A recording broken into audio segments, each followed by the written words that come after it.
Lundi, c'est une première. Un sommet États-Unis-Afrique s'est ouvert à Washington où le président américain Barack Obama accueillait pour 3 jours une cinquantaine de dirigeants africains. Au menu ce lundi, lutte contre la corruption, protection de la liberté de la presse, mais surtout respect de l'alternance politique. Si l'épidémie du virus Ebola qui sévit en Afrique a accaparé une partie des discussions, ce sont les sujets économiques qui ont dominé la rencontre. Les Américains veulent rattraper leur retard en termes de commerce et d'investissement sur ce continent en forte croissance. L'année dernière, par exemple, les échanges de l'Afrique avec la Chine étaient 2 fois supérieurs à ceux avec les États-Unis.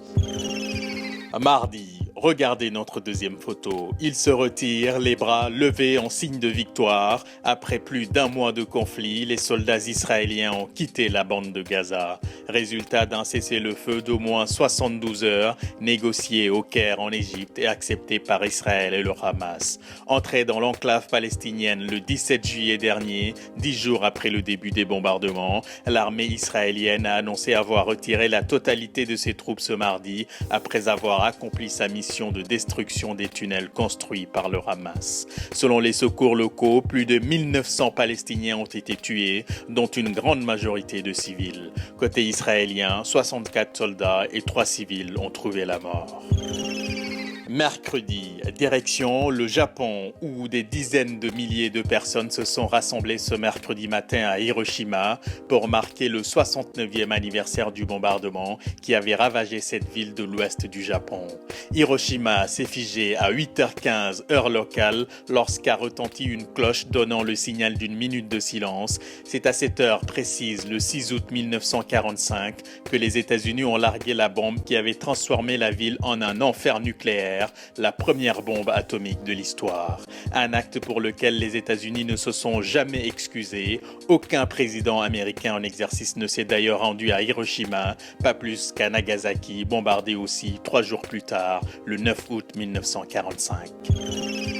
Jeudi, l'Europe a accueilli son premier malade infecté par Ebola. La victime du virus est un missionnaire espagnol de 75 ans contaminé au Libéria. On le voit ici sur cette photo en train d'être transporté à l'hôpital dans une capsule hermétique médicalisée portée avec précaution par des secouristes équipés de tenues de protection.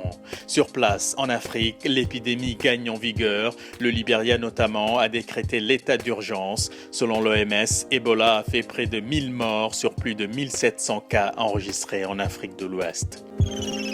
Vendredi, après 3 jours d'accalmie, les armes ont recommencé à parler dans la bande de Gaza. Les combats ont repris ce vendredi entre Israël et le Hamas. Quelques heures seulement après la fin du cessez-le-feu et déjà un mort, un enfant palestinien de 10 ans tué dans un raid de l'aviation israélienne, selon les services d'urgence palestiniens. Côté israélien, 2 soldats et un civil ont été légèrement blessés par une roquette dans le sud d'Israël. Autre photo marquante ce vendredi, ces 2 avions américains dans le ciel irakien. Les États-Unis ont commencé à bombarder l'Irak ce vendredi, une première depuis leur retrait du pays en 2011. Ces 2 chasseurs bombardiers ont pilonné des positions d'artillerie de l'État islamique alors que la progression des djihadistes dans le nord du pays inquiète la communauté internationale, notamment face à la persécution dont sont victimes les chrétiens d'Irak depuis plusieurs semaines.